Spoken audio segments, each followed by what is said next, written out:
Halo, selamat pagi pemirsa. Apa kabarnya di hari Sabtu 13 Juni 2026 ini? Sudah akhir pekan, saatnya Anda untuk kembali menyaksikan Berita Satu Pagi. Saya Dev Dirvana. Sejumlah informasi menarik dari dalam negeri, mancanegara hingga yang terbaru dari dunia olahraga akan kami hadirkan untuk Anda selama 1 jam ke depan. Informasi utama di Berita Satu Pagi. 3 kontrakan di kawasan padat penduduk di Labuhan Batu, Sumatera Utara ludes terbakar.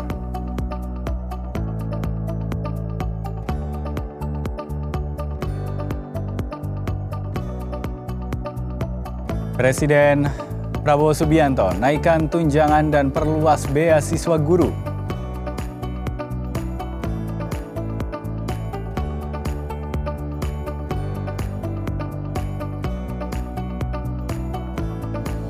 Warga Meksiko rayakan kemenangan di pertandingan perdana yang berlangsung di Piala Dunia 2026.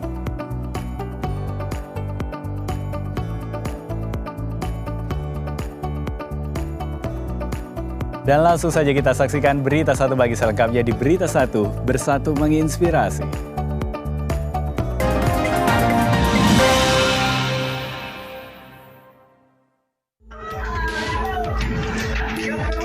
Kebakaran hebat menghanguskan 3 rumah kontrakan beserta isinya yang berada di kawasan padat penduduk di Jalan Ikabina, lingkungan Beringin, Kelurahan Sioldengan, Kecamatan Rantau Selatan, Kabupaten Labuhan Batu, Sumatera Utara pada Jumat siang. Kebakaran ini menghanguskan seluruh isi rumah. Diduga si jago merah muncul karena korsleting listrik dari salah satu rumah. Kepala Lingkungan Beringin Muhammad Ghazali Siregar mengatakan, api dengan cepat membesar sehingga para penghuni tidak sempat menyelamatkan sebagian besar harta benda mereka. Rumah sewa itu yang pertama, rumah tinggal sewa paling ujung itu Pak Nur Hadi, yang tengah Pak Ahmad, yang di sini Pak Ari. Itu kebakaran bermula dari rumah tengah, rumah Pak Ahmad Taufik. Isinya habis terbakar, nggak sempat diselamatkan. Petugas pemadam kebakaran Labuhan Batu segera tiba di lokasi dengan mengerahkan 2 unit armada dan 8 personel. Upaya pemadaman berlangsung cepat sehingga api berhasil dikendalikan dan tidak merembet ke rumah-rumah lain di sekitar lokasi yang merupakan kawasan padat penduduk.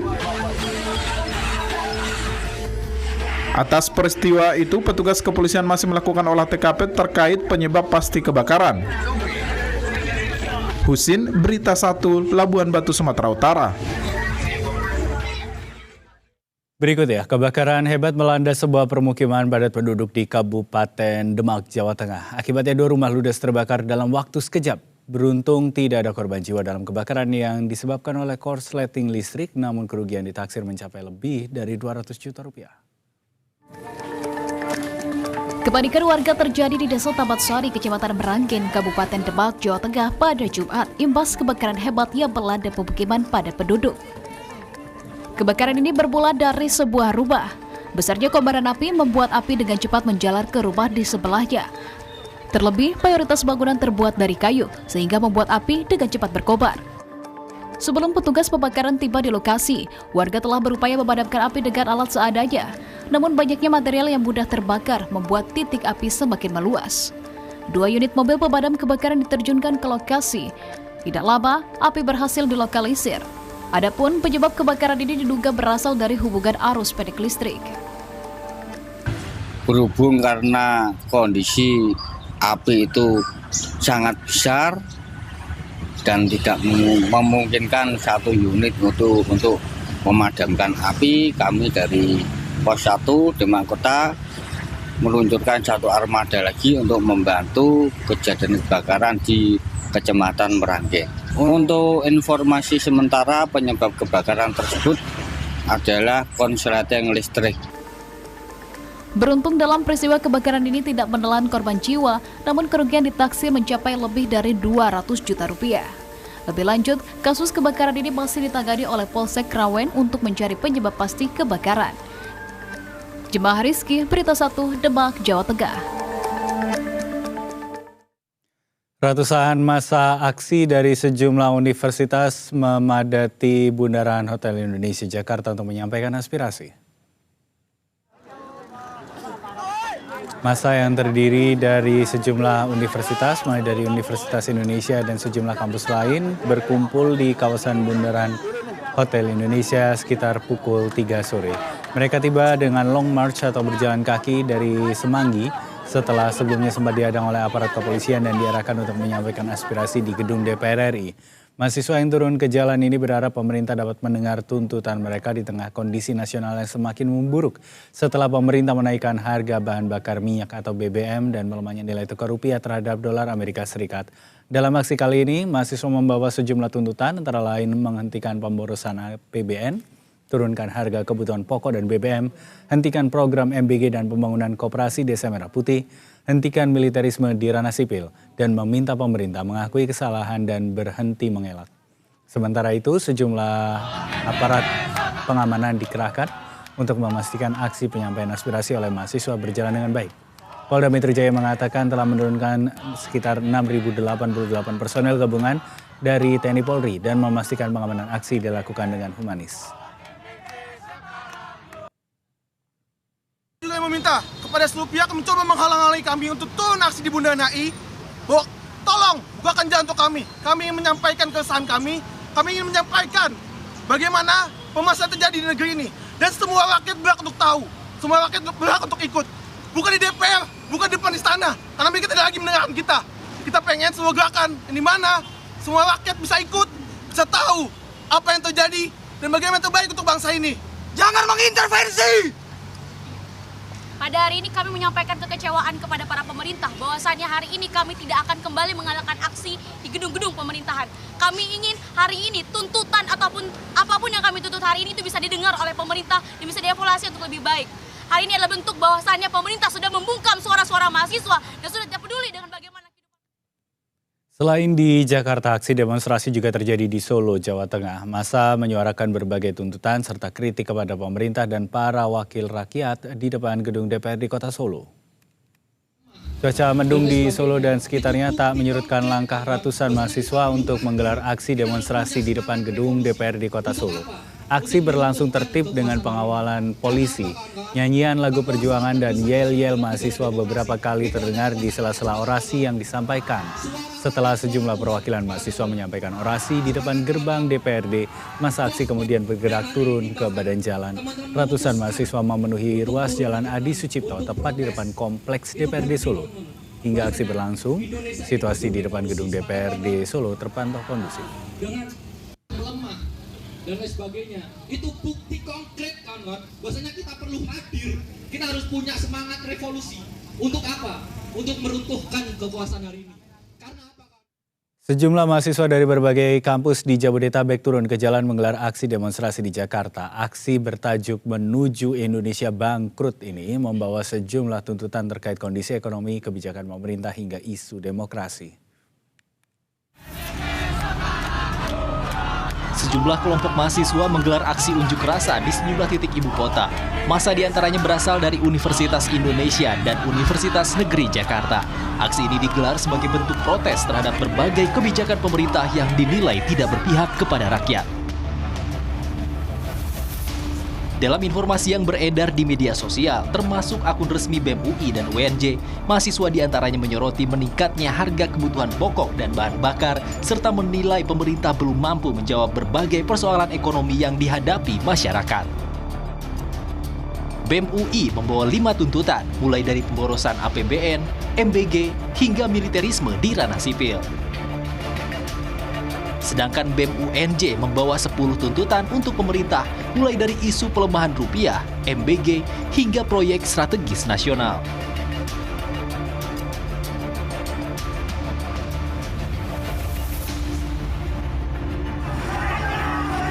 Dalam melaksanakan aksinya, sejumlah rombongan mahasiswa UI sempat mengalami pengadangan oleh kepolisian.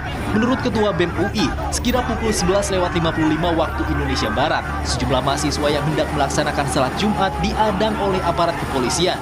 Padahal, mahasiswa hanya ingin menjalankan kewajiban ibadah yang dijamin oleh konstitusi. Hari ini membuktikan bahwa valid untuk kita melakukan aksi di Bundaran HI. Kenapa? Karena bahkan tuntutan nomor 5, pemerintah malah sekarang sudah mengelak. Bagaimana bisa pemerintah yang tidak pernah mendengar rakyatnya sendiri, sekarang malah ingin kita mahasiswa demo di DPR. Justru itu dipertanyakan. Kenapa kita mahasiswa ingin demo di Bundaran HI? Karena kita yang suatu bagian tidak terelakkan dari rakyat ingin menunjukkan bahwa kondisi tidak baik-baik saja. Dan kita justru peduli dan cinta kepada Indonesia. Kita tidak ingin Indonesia justru beneran bangkrut. Tetapi perilaku-perilaku inilah yang justru ketika tidak berubah akan membuktikan bahwa Indonesia akan bangkrut secara ekonomi, Indonesia akan bangkrut secara demokrasi, dan terakhir Indonesia akan bangkrut secara moral. Sebelumnya, pemerintah melalui Menteri Sekretaris Negara Prasetyo Hadi merespons tuntutan Badan Eksekutif Mahasiswa Seluruh Indonesia atau BEMSI yang mengultimatum pemerintah untuk membenahi kondisi perekonomian. Prasetyo mengatakan pemerintah menghargai tuntutan yang disampaikan mahasiswa dan memandangnya sebagai bentuk aspirasi yang patut diperhatikan. Ya, tentunya kami menerima aspirasi tersebut ya sebagai sebuah masukan tentunya kepada pemerintah, dan beberapa hari ini kan saudara saksikan bahwa kita juga betul-betul bekerja sama dan bekerja sangat keras untuk mengatasi masalah-masalah perekonomian kita yang itu memang tentu tidak mudah, tentu dipengaruhi oleh banyak faktor, tapi sekali lagi kita yakin bahwa langkah-langkah yang kita ambil dengan koordinasi yang erat, dengan koordinasi yang intens, dengan kebijakan yang saling memperkuat satu sama lain, juga yang hari ini memberi kepastian juga kepada para pelaku usaha, kami yakin kita akan dapat mengatasi permasalahan ini. Adapun dalam aksi kali ini, Polda Metro Jaya telah mengerahkan 4.151 personel gabungan TNI Polri untuk membantu pengawal jalannya aksi demonstrasi mahasiswa. Polisi mengimbau agar peserta aksi menyampaikan aspirasi dengan tertib tanpa membawa barang berbahaya dan melakukan pengerusakan. Tim Liputan Berita 1, Jakarta. Kepala Kantor Staf Presiden Dudung Abdul Rahman menegaskan pemerintah menghormati kebebasan masyarakat dalam menyampaikan pendapat termasuk kritik terhadap kebijakan pemerintah. Dudung juga menambahkan penyampaian aspirasi merupakan bagian penting dari kehidupan demokrasi yang harus dijaga bersama. Pernyataan itu disampaikan Kepala Kantor Staf Presiden Dudung Abdul Rahman di tengah berlangsungnya aksi demonstrasi mahasiswa yang memprotes sejumlah kebijakan pemerintah, khususnya di bidang ekonomi, pada hari Jumat kemarin. Namun kritik terhadap kebijakan pemerintah harus bersifat membangun dan tidak berkembang menjadi provokasi yang berpotensi mengganggu persatuan bangsa. Dudung juga menegaskan bahwa pemerintahan Presiden Prabowo Subianto saat ini tengah menjalankan berbagai program pembangunan yang bertujuan mewujudkan Indonesia yang lebih kuat, adil, berdaulat, dan bermartabat. Pemerintah juga mengajak seluruh elemen masyarakat untuk bersama-sama merawat persatuan dan memperkuat kolaborasi dalam mendukung pembangunan nasional menuju Indonesia Emas 2045. Pemerintah selalu membuka ruang untuk masyarakat menyampaikan pendapat termasuk kritik. Karena kritik adalah nafas demokrasi yang harus membangun bukan meruntuhkan. Jangan samakan kritik dengan provokasi, fitnah, dan adu domba yang dapat merusak persaudaraan kita sebagai bangsa. Pemerintahan Presiden Prabowo Subianto bekerja membangun Indonesia yang lebih kuat, adil, dan bermartabat. Mari kita bersama sebagai bangsa Indonesia merapatkan barisan dan merawat persatuan untuk menuju Indonesia Emas 2045. Akhirnya, rangkaian sejarah Indonesia sampai dengan saat ini hendaknya dapat dijadikan tonggak atau introspeksi untuk menjadi Indonesia yang adil, makmur, berdaulat, dan... Usai jeda, Presiden naikkan tunjangan dan perluas beasiswa guru. Tetap bersama kami di Berita 1 Pagi.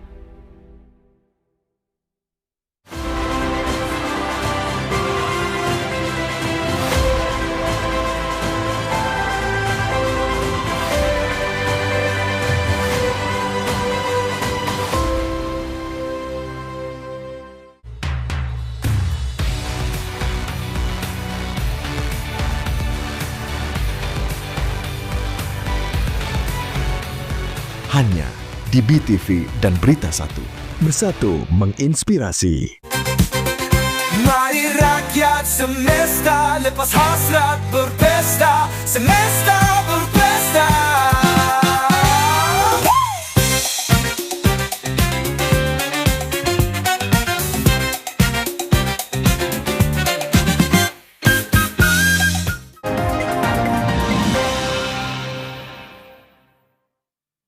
Pemirsa, Menteri Perhubungan Dudi Purwagandi meminta percepatan penanganan perlintasan sebidang. Langkah itu merupakan bagian dari upaya pemerintah dan KAI untuk menekan angka kecelakaan di perlintasan sebidang serta meningkatkan keamanan operasional perkeretaapian secara nasional. Menindaklanjuti arahan itu, Direktur Utama PT Kereta Api Indonesia Bobi Rashidin menyampaikan bahwa progres penanganan perlintasan sebidang terus berjalan dan menjadi salah satu prioritas utama perusahaan. Menurutnya, dari total lokasi yang menjadi fokus penanganan masih terdapat sekitar 1.148 perlintasan yang akan ditingkatkan aspek keselamatannya melalui pemasangan dan penguatan fasilitas palang pintu. Dirut KAI menjelaskan wilayah Jabodetabek menjadi daerah dengan jumlah perlintasan yang paling banyak mendapatkan penanganan. Tercatat terdapat 166 perlintasan di kawasan Jakarta dan sekitarnya yang menjadi fokus program peningkatan keselamatan.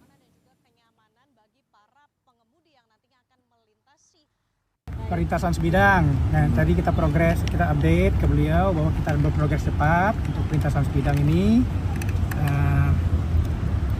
Apalagi ya perlintasan sebidangnya, kita udah banyak yang udah kita tutup, ada 172 yang udah kita tutup, ada 490 lagi on progress kita tutup. Sisanya itu 1.148, itu nanti sudah kita mulai untuk progres palang pintu. Yang paling banyak di mana Pak yang ditutup untuk yang paling banyak di Jakarta. Jabodetabek paling banyak. Ada 160. Sejumlah ruas jalan di Jakarta Pusat terdampak rekayasa lalu lintas seiring pelaksanaan pekerjaan pemasangan saluran kabel tegangan tinggi atau SKTT untuk proyek MRT fase 205. Berikut kami sampaikan liputannya untuk Anda. Ya, selamat siang pemirsa Berita 1. Saat ini saya sedang berada di Jalan Haji Fahrudin. Dapat dilihat di belakang saya palang ataupun penghalang yang berwarna putih itu merupakan galian dari proyek strategis nasional MRT Jakarta, di mana di belakang saya adalah SKTT atau bagian dari proyek MRT Jakarta. Dan memang kalau misalnya saya melihat saluran kabel tegangan tinggi ini berkekuatan 150 kV dan dibangun dan mempengaruhi juga daripada badan jalan itu sendiri, di mana terjadi penyempitan sekitar 2,5 hingga 4 meter di badan jalan begitu. Dan memang ada beberapa titik yang menjadi bagian dari pembangunan SKTT ini, diantaranya adalah titik tempat saya berada di Jalan Haji Fahrudin, kemudian ada juga di Jalan Kiai Haji Mas Masyur, ada juga di Jalan Budi Kemuliaan dan Monas, di mana keempat titik tersebut berbeda-beda proyek pengerjaannya. Dan memang kalau misalnya dari data yang saya himpun, proyek yang ada di belakang saya adalah proses penyambungan kabel permanen yang baru saja rampung pada minggu kemarin dan masih ada sisa-sisa markanya, dan tepatnya ini ada tepat di depan Hotel Millennium pemirsa. Dan memang kalau misalnya kita melihat juga jalan yang ada di sekitar Hayamuruk ini, ada beberapa jalan yang terdampak dari proyek pembangunan SKTT ini. Di antaranya adalah Jalan Tenaga Listrik, kemudian juga Jalan Kiai Haji Mas Masyur, ada Jalan Haji Fahrudin, Jalan Abdul Muiz, dan Jalan Budi Kemuliaan, juga Jalan Medan Merdeka Selatan.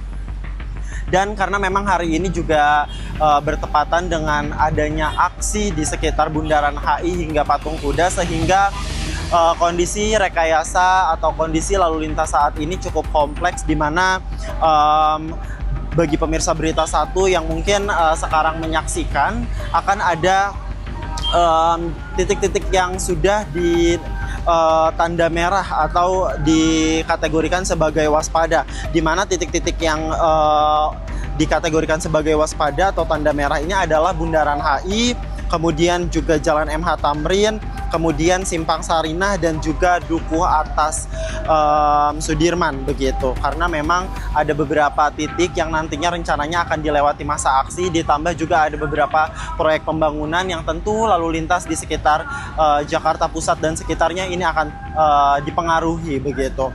Dari Jakarta Pusat, Teguh Adi Prasetyo melaporkan untuk Berita 1.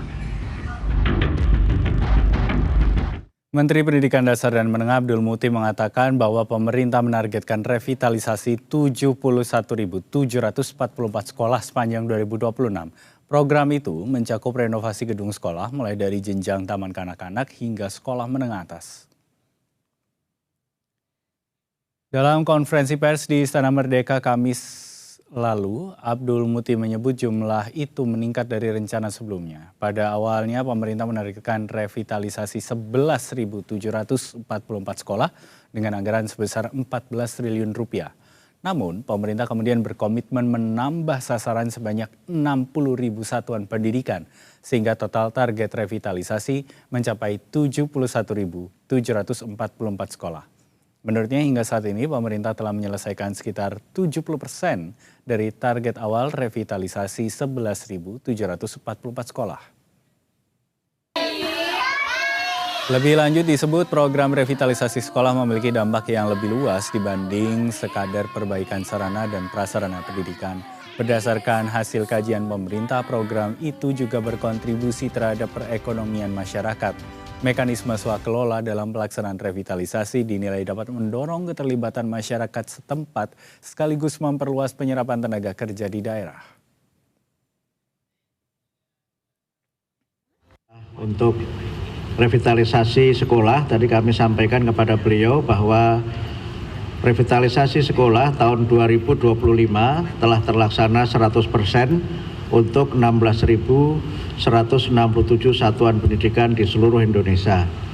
Dan tahun ini kami dengan anggaran yang sudah disetujui DPR 14 triliun itu mengalokasikan untuk 11.744 satuan pendidikan dan insya Allah akan ada tambahan 60.000 satuan pendidikan sehingga tahun ini kami akan melakukan revitalisasi untuk 71.744 satuan pendidikan di seluruh Indonesia, semua jenjang mulai dari taman kanak-kanak sampai dengan tingkat SLTA. Kami sampaikan juga bahwa program revitalisasi ini tidak hanya berkaitan dengan peningkatan mutu pendidikan, tapi juga dari penelitian kami juga berdampak terhadap ekonomi. Karena sistemnya swakelola, pembangunannya langsung oleh masing-masing satuan pendidikan, kami memperkirakan akan ada penyerapan tenaga kerja di tingkat daerah, mereka yang mengerjakan revitalisasi ini untuk 71.744 itu sekitar 1,1 juta orang yang akan bisa bekerja dalam rentang waktu antara 3 sampai 8. Pemerintah terus memperkuat upaya peningkatan kesejahteraan dan kualitas guru melalui sejumlah kebijakan strategis. Kebijakan itu mencakup kenaikan tunjangan guru dan program beasiswa bagi tenaga pendidik. Menurut Menteri Pendidikan Dasar dan Menengah Abdul Muti, peningkatan kesejahteraan guru menjadi salah satu fokus Presiden Prabowo Subianto dalam upaya meningkatkan mutu pendidikan nasional. Perihal itu disampaikan usai rapat terbatas bersama Presiden Prabowo Subianto di Istana Merdeka, Jakarta, Kamis 11 Juni 2026. Di era pemerintahan Presiden Prabowo, tunjangan bagi guru non-aparatur sipil negara atau non-ASN telah meningkat dari 1,5 juta rupiah menjadi 2 juta rupiah per bulan. Sementara itu, guru ASN memperoleh tunjangan sebesar 1 kali gaji pokok. Selain menaikkan tunjangan, pemerintah juga melakukan terobosan dengan menyalurkan gaji dan tunjangan guru langsung ke rekening masing-masing setiap bulan. Kebijakan itu berbeda dibandingkan mekanisme sebelumnya karena memangkas proses birokrasi sehingga manfaat program dapat diterima guru secara lebih cepat dan langsung. Lebih lanjut, Muti menyatakan pemerintah juga terus mendorong peningkatan kualitas guru melalui program beasiswa pendidikan. Pada 2025, pemerintah disebut telah mengalokasikan beasiswa bagi 12.500 guru yang belum memiliki kualifikasi D4 atau S1.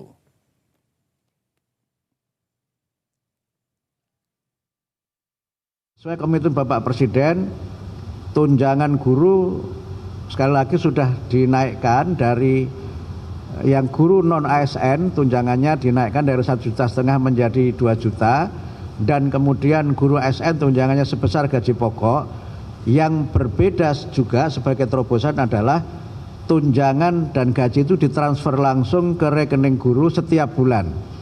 Nah, ini yang membedakan dengan kebijakan sebelumnya, dan ini menunjukkan komitmen Bapak Presiden untuk bagaimana proses birokrasi yang tidak birokratis dan agar guru dapat mendapatkan manfaat. Tahun 2025 kami mengalokasikan beasiswa untuk 12.500 guru yang belum D4 atau S1 dengan beasiswa 3 juta per semester. Program ini sudah berjalan dengan sistem RPL, sudah masuk semester kedua, dan insya Allah sebagian akan bisa diwisuda pada tahun ini.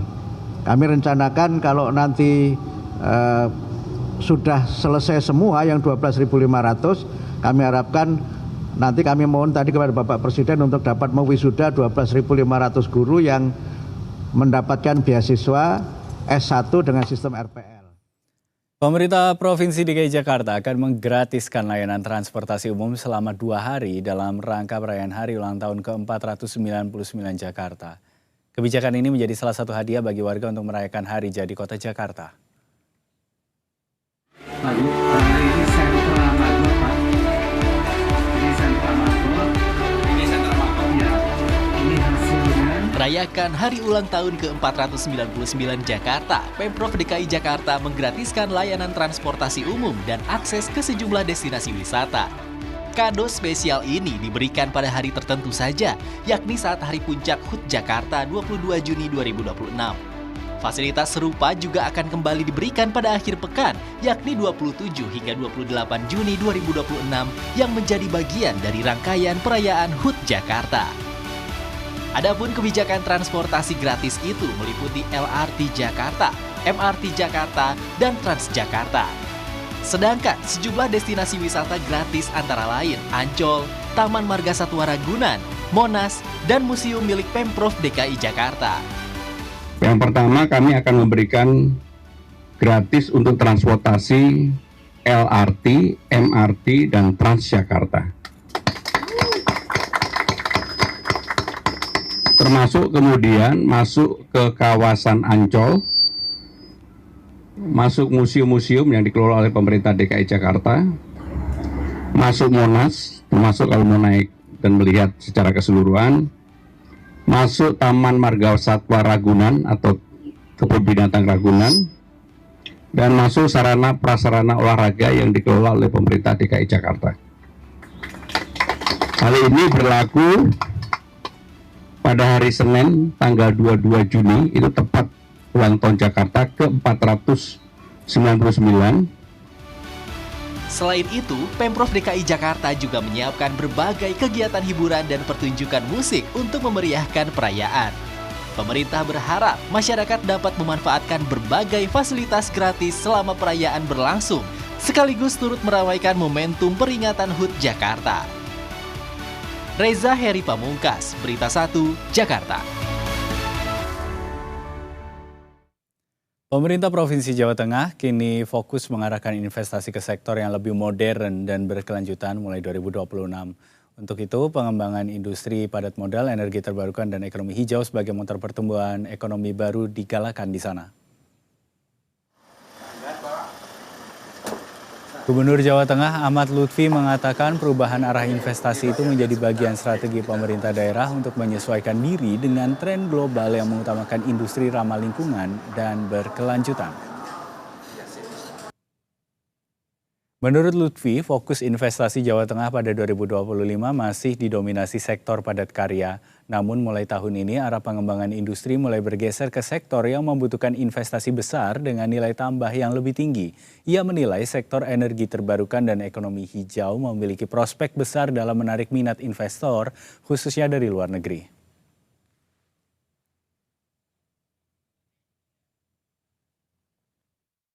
Yang pertama, hari kemarin 2025 itu adalah padat karya, tetapi 2026 ini sudah menjurus kepada padat modal, termasuk ekonomi terbarukan dan green economy di wilayah kita sudah menarik, sehingga secara tidak langsung ini akan menambah daripada kepercayaan publik terutama luar negeri terkait dengan energi terbarukan dan green economy, karena ke depan dunia akan menanti daripada ekonomi terbarukan. Wali Kota Sabang Zulkifli H. Adam mendorong pemerintah pusat memaksimalkan potensi pelabuhan Sabang sebagai titik singgah kapal internasional. Menurutnya posisi Sabang di pintu masuk Selat Malaka menjadi modal besar untuk memperkuat konektivitas maritim dan ekonomi daerah. Dimulai dari titik nol dan semua akan... Pelabuhan Sabang memiliki kedalaman laut sekitar 24 hingga 26 meter. Kedalaman itu dinilai sangat memadai untuk disinggahi kapal-kapal besar dunia yang umumnya membutuhkan kedalaman sekitar 18 meter. Saat berkunjung ke kantor B-Universe di Tokyo Hub Peak 2, Zulkifli mengatakan keunggulan geografis Sabang seharusnya dapat dimanfaatkan untuk menjadikan Sabang sebagai pusat layanan kapal internasional. Terlebih lagi, Sabang memiliki sejarah panjang sebagai tempat singgah kapal besar pada masa kolonial Belanda. Zulkifli menilai potensi pelabuhan dan posisi Sabang belum dimanfaatkan secara maksimal. Akibatnya Sabang masih tertinggal dalam pertumbuhan ekonomi meskipun berada di kawasan strategis lalu lintas perdagangan dunia. Sementara Sabang itu memiliki tempat yang sangat strategis sekali. Yang pertama ada Selat Malaka, kemudian kita kedalaman laut mencapai 24 sampai 26 meter di pelabuhan. Sementara kapal-kapal terbesar di dunia ini sekarang membutuhkan kedalaman laut. Kita beralih ke informasi lainnya, pelemahan nilai tukar rupiah terhadap dolar Amerika Serikat mulai dirasakan pelaku usaha kecil di daerah. Di Ciamis, Jawa Barat, pedagang ayam goreng mengaku kesulitan karena harga bahan baku terus naik. Demi mempertahankan pelanggan, mereka memilih menahan harga jual meski keuntungan semakin menipis. Sekilas tidak ada yang berbeda di warung ayam goreng legendaris di Kabupaten Ciamis, Jawa Barat ini. Di tengah ramainya pelanggan yang datang, pemilik warung justru menghadapi tekanan akibat naiknya harga berbagai bahan baku makanan. Pelemahan rupiah terhadap dolar Amerika Serikat membuat harga sejumlah kebutuhan terus merangkak naik, terutama minyak goreng dan sejumlah bumbu dapur lainnya. Harga minyak goreng yang sebelumnya sekitar Rp18.000 per liter, kini menembus lebih dari Rp20.000. Sementara harga cabai mencapai Rp70.000 per kilogram. Kenaikan juga terjadi pada tahu, tempe, dan berbagai jenis sayuran yang menjadi bahan pelengkap menu sehari-hari. Dengan kondisi seperti ini, pemilik warung mengaku hanya bisa pasrah. Harga ayam goreng terpaksa tetap dijual dengan harga yang sama, meskipun pendapatan yang berkurang demi menjaga pelanggan tidak kabur. Dari bahan kayak buat lalap-lalap ya, udah pada itu, nantinya kayak gitu. Ayam turun, mahal. Masih tetap. Terus apa ya? Tahu tempe naik juga? Ada. Ada juga naik ya? Harinya bagaimana lagi sih Pak? Mau ditaikin, orang nanti pada kabur gitu. Udahlah gak apa-apa, dikit-dikit aja gitu. Oh gitu. Warung yang telah bertahan sejak tahun 1980-an ini kini menghadapi salah satu tantangan terberat dalam perjalanannya. Para pelaku UMKM berharap pemerintah dapat menstabilkan harga pangan dan memperkuat nilai tukar rupiah agar usaha kecil tetap bertahan di tengah tekanan ekonomi saat ini. Muhammad Iqbal, Berita 1, Kabupaten Ciamis, Jawa Barat. Pemirsa, pesta sepak bola dunia sudah dimulai. Tuan rumah Meksiko langsung mencetak sejarah dengan meraih kemenangan perdana di laga pembuka Piala Dunia. Informasinya kami hadirkan sesaat lagi.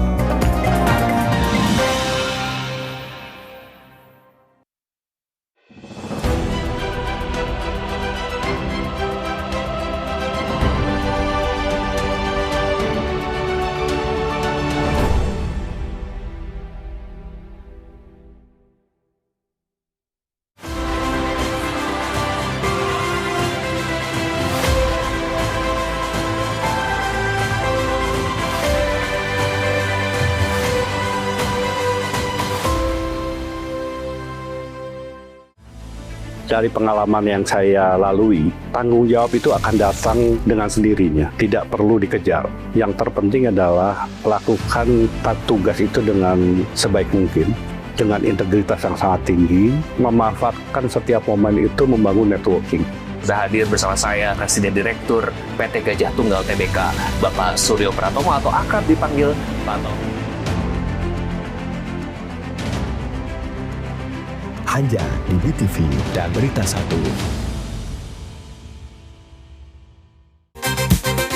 Mari rakyat semesta lepas hasrat berpesta, semesta berpesta.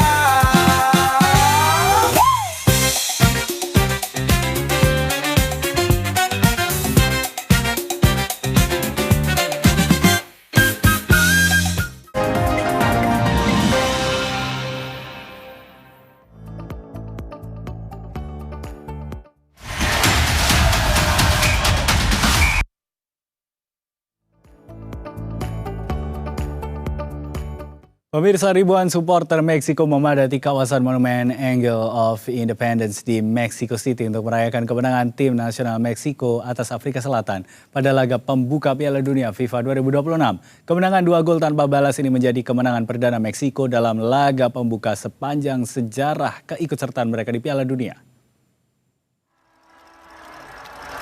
Euforia kemenangan langsung menyelimuti pusat kota Meksiko sesaat setelah tim nasional Meksiko menaklukkan Afrika Selatan. Antusiasme para supporter tidak surut meski hujan sempat mengguyur tempat mereka berkumpul. Ratusan warga tetap bertahan di jalanan untuk melanjutkan perayaan usai kemenangan yang diraih di Estadio Ciudad de Mexico.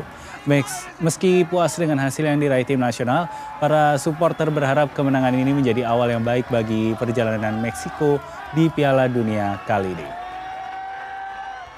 Sebagai salah satu tuan rumah bersama Amerika Serikat dan Kanada, Meksiko menaruh harapan besar untuk melangkah jauh di hadapan pendukung sendiri.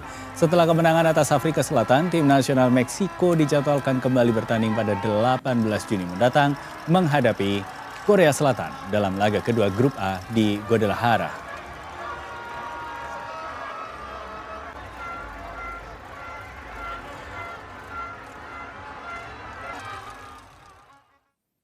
Di tengah gegap gempita Piala Dunia FIFA 2026 yang tengah berlangsung, kisah berbeda datang dari jalur Gaza. Seorang pesepak bola Palestina yang terpaksa mengungsi akibat perang masih menyimpan harapan untuk kembali mengenakan seragam tim nasional dan bermain di level internasional. Mahmud Salmi kini menjalani kehidupan yang jauh berbeda dari lapangan hijau yang pernah membesarkan namanya. Perang telah menghancurkan impian dan karir yang selama bertahun-tahun ia bangun. Keterbatasan fasilitas olahraga serta sulitnya memenuhi kebutuhan dasar membuat dirinya tidak dapat berlatih maupun bertanding secara normal selama 3 tahun terakhir. Salmi terpaksa meninggalkan rumahnya di kawasan Shujaiyah di Gaza City setelah konflik yang pecah pada tahun 2023 memaksanya mengungsi bersama ribuan warga lainnya. Meski hidup dalam keterbatasan, semangatnya untuk kembali bermain sepak bola tidak pernah padam. Bagi Salmi, seragam tim nasional Palestina memiliki makna yang sangat mendalam. Ia berharap suatu hari nanti dapat kembali memperkuat negaranya di ajang internasional, meski hanya untuk 1 pertandingan. Salmi juga mengenang salah satu momen terbaik dalam karirnya saat berhasil mencetak gol untuk tim nasional Palestina dalam laga persahabatan pada tahun 2019.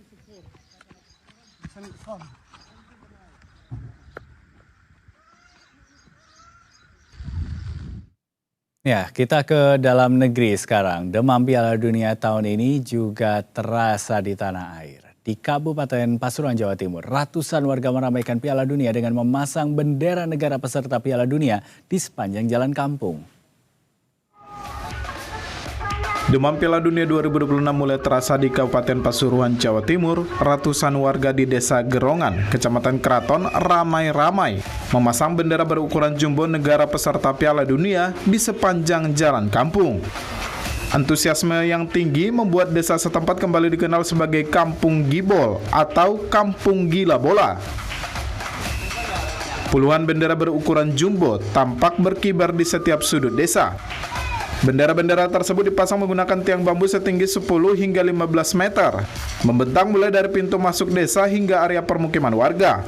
Negara-negara favorit juara seperti Brazil, Argentina, Portugal, Jerman, Prancis, Inggris, dan Spanyol mendominasi deretan bendera yang terpasang. Menariknya, pemasangan bendera dilakukan secara swadaya oleh warga tanpa bantuan sponsor. Mereka rela merogoh kocek pribadi hingga Rp700.000 hingga Rp800.000 untuk membuat dan memasang satu bendera berukuran besar demi memeriahkan pesta sepak bola dunia 4 tahunan ini. Ya, harapan warga agar supaya Indonesia ini naik ke Piala Dunia, Pak. Itu harapan pertamanya. Yang kedua, warga ini adalah masing-masing suka pecinta dunia bola, Pak. Nanti kalau sudah main di Piala Dunia, kalau yang kalah dicopot ini, Pak? Bukan, jangan dicopot. Diturunkan. Nanti sampai selesai Piala Dunia, Pak. Sementara itu, Sekretaris Desa Gerongan, Hasani, menyebut pemasangan bendera akan terus bertambah seiring dekatnya pelaksanaan Piala Dunia. Selain itu, warga juga berencana menggelar nonton bareng pertandingan untuk menambah kemeriahan. Bagi warga Desa Gerongan, khususnya pemuda dan kampung yang lebih di kampung sini, Karangpanas dulu.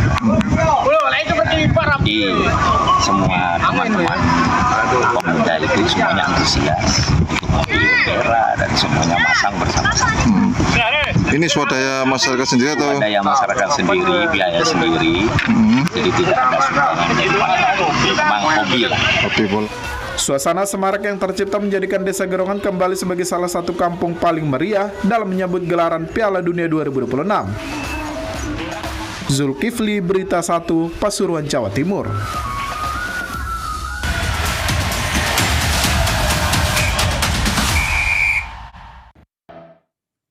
Pemirsa, di tengah rutinitas dan beragam tantangan hidup saat ini, mencari ruang untuk menjaga kesehatan fisik dan mental menjadi hal penting.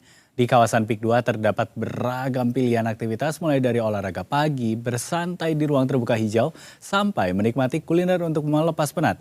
Jurnalis Zulfakar dan juru kamera Indra Bramantio mengajak Anda untuk menjelajahi berbagai spot menarik di PIK 2 di segmen Speak Speak kali ini.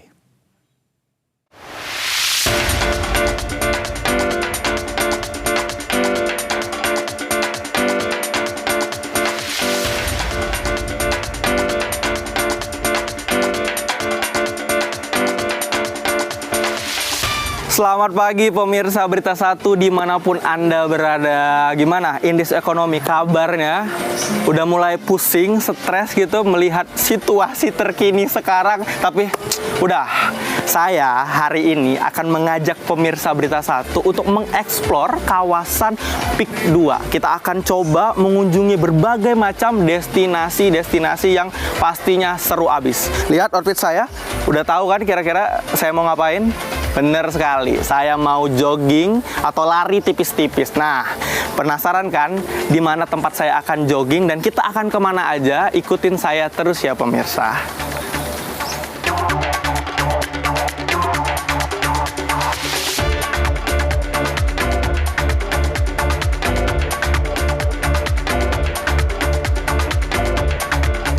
Nah, sebelum lari penting banget buat stretching dulu, pemanasan. Karena biar otot-otot yang tadinya tegang jadi luwes ya pemirsa. Jadi pas lari kita nggak akan cedera. Nah, dan olahraga lari saya pilih karena relatif murah. Kita bisa memanfaatkan ruang terbuka hijau kayak gini di Greenbelt PIK 2 free. Dan kita akan lihat gimana suasana lari di Greenbelt PIK 2 ya. Ikutin saya terus ya. Ayo, saya mau lari dulu.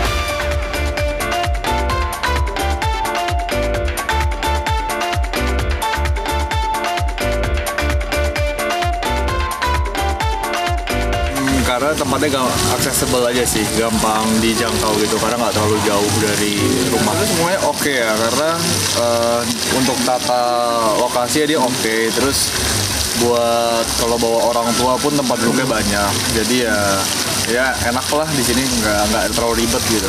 Oke. Pemirsa, yang saya suka jogging di kawasan kayak gini adalah suasananya. Lihat pemirsa, suasana yang asri, pohon yang rindang, ada suara percikan-percikan air. Jadi nggak soal olahraga doang tempat ini. Tempat ini bisa jadi tempat refreshing bagi diri kita gitu. Jadi di tengah situasi yang kayak sekarang, apa-apa mahal semuanya, harga-harga naik ya, kita harus tetap merawat kewarasan kita ya pemirsa. Dengan salah satu caranya adalah berolahraga.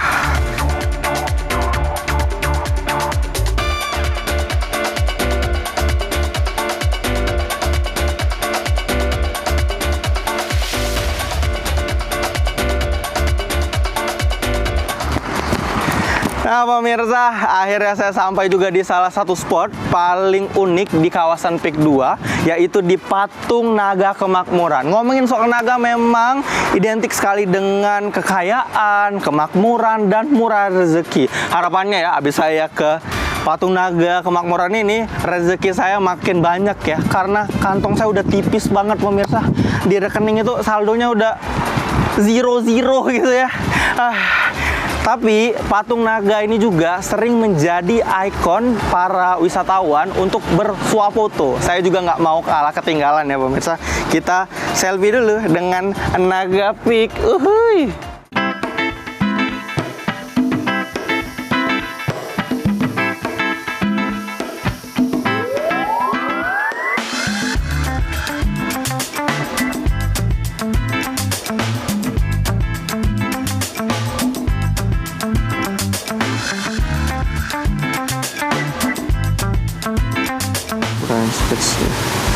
Ya pemirsa, habis tadi saya jogging tipis-tipis di Green Bell ya.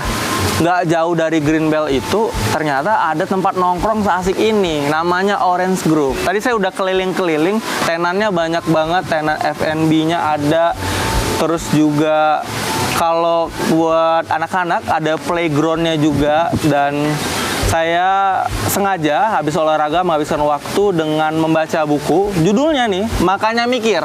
Nah, panduan berpikir untuk hidup lebih bahagia. Cocok banget dibaca pada saat sekarang di tengah ekonomi kita yang lagi gonjang-ganjing ya. Kita harus tetap menjaga agar kita tetap hidup lebih bahagia gitu.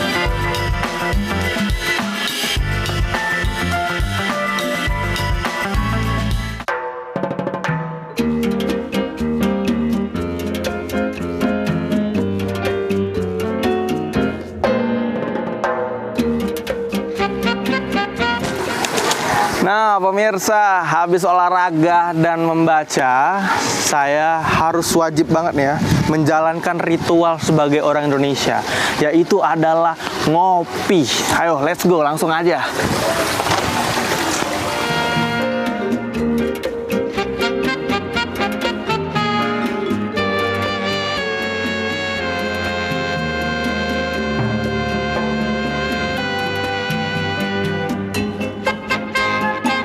Siang. Silakan Denin take away. Denin aja kak. Mau kopi susu daur baur satu. Terus makanan beratnya nasi merem melek dori. Sama pisang bakar. Ada lagi tambahannya Pak? Itu aja dulu.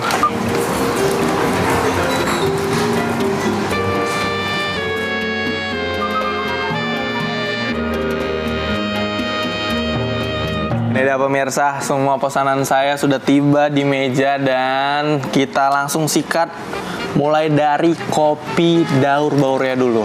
Habis lari tadi capek, kita kembalikan energi dengan ngopi. Ngopi dulu. Creamy banget pemirsa. Udah, ini dua makanannya juga sangat-sangat menggugah selera. Ini ada nasi merem melek ikan dori. Ini nasi goreng sih pemirsa kelihatannya ya. Dan ada potongan apa aja nih coba. Ada jagung, wortel, terus juga telur ya. Selamat makan.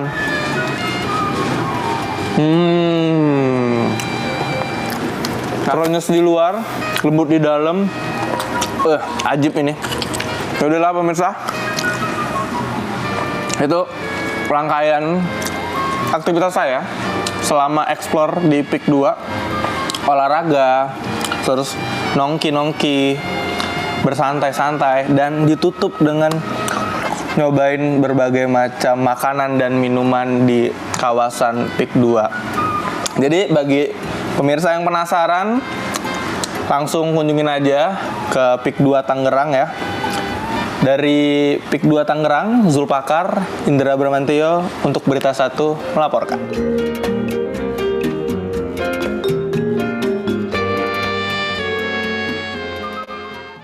Ya, tentunya referensi yang menarik untuk Anda. Mungkin ingin menikmatinya di akhir pekan ini, sepertinya bisa jadi solusi yang menarik begitu ya. Tapi sebelum bepergian di akhir pekan ini, tentunya Anda juga perlu untuk melihat terlebih dahulu seperti apa perakiraan cuaca untuk hari ini. Oleh karena itu kami hadirkan untuk Anda perakiraan cuaca untuk sejumlah kota besar di Indonesia. Informasinya telah kami rangkum dari situs BMKG berikut ini. Kita mulai dengan 3 wilayah pertama yang ada di Sumatera untuk kali ini. Untuk Aceh hari ini diprediksi berawan dengan suhu antara 26 sampai 31 derajat Celcius. Kemudian untuk Medan hari ini diprediksi cerah berawan ya, dengan suhu antara 24 hingga 32 derajat Celcius. Sementara itu untuk Anda yang berada di Bandar Lampung, nah siap-siap ya. Siapkan payungnya, hari ini diprediksi hujan ringan, 24 hingga 28 derajat Celcius untuk suhunya. Kita teruskan ke Pulau Jawa sekarang. Kita akan lihat untuk Jakarta hari ini ternyata diprediksi berawan bersama dengan Bandung juga untuk hari ini. Jadi sepertinya cukup nikmat gitu ya untuk berjalan-jalan hari ini. Suhu terendah di Bandung 21 derajat Celcius, sementara untuk di Jakarta suhu tertinggi adalah 30 derajat Celcius. Dan untuk Anda yang berada di wilayah Semarang, hari ini cuaca diprediksi akan cerah berawan 25 hingga 31 derajat Celcius. Kita lanjutkan lagi sekarang untuk ke Yogyakarta yang ternyata hari ini diprediksi hujan ringan. Jadi siapkan teh hangat, mungkin makan yang berkuah juga nikmat sepertinya. Suhu di sana diperkirakan 23 hingga 31 derajat Celcius. Kemudian untuk Anda yang berada di Denpasar hari ini cuacanya diprediksi cerah 24 hingga 30 derajat Celcius. Sementara untuk yang ada di Samarinda hari ini prediksinya cerah berawan, suhunya antara 24 hingga 30 derajat Celcius.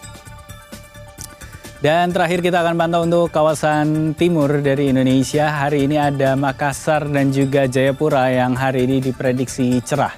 Suhu terendah diperkirakan 24 derajat Celcius di Jayapura, sementara untuk yang tertinggi diprediksi 29 derajat Celcius di Makassar. Untuk Anda yang berada di Ambon, hari ini cuaca diprediksi hujan ringan dengan suhu antara 24 hingga 31 derajat Celcius. Jadi begitulah kondisi cuaca untuk akhir pekan ini, dan semoga ini bisa jadi referensi untuk Anda yang akan beraktivitas di luar rumah. Dan informasi ini sekaligus jadi penutup perjumpaan kita di Berita 1 Pagi untuk hari Sabtu ini. Mewakili teman-teman yang bertugas, saya Dev Nirvana mengucapkan terima kasih. Anda sudah memilih untuk mengawali hari bersama kami di Berita 1 Pagi. Program ini hadir untuk Anda setiap hari mulai pukul 5 waktu Indonesia Barat. Dan pastikan Anda juga telah mengikuti seluruh akun media sosial Berita 1 baik di Instagram, X maupun YouTube. Berita 1, bersatu menginspirasi. Selamat pagi, sampai jumpa.